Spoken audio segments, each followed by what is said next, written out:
Туғандар, жаратқанды таныйлы, намазын оқыйлы. Намаз оқысаңыздар жаша өте береді. Оқысаңыздан өте береді, оқысаңыздан өте береді. Аферист болсаңыздар жаша өтеді, жалғаншы болсаңыздар. Шыншыл болсаңыздар жаша өтеді.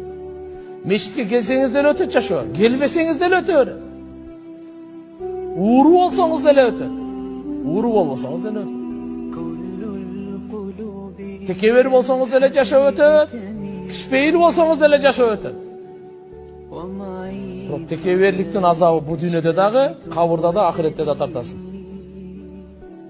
Кішпейілдіктің собауын бұл дүниеде дағы, алқышын аласың, рахматын, қабырда дағы, ақыретте дағы аласың. Намаздың бұл дүниедегі берекесі, жүректің тыныштығы, бейпілдігі, рахаты,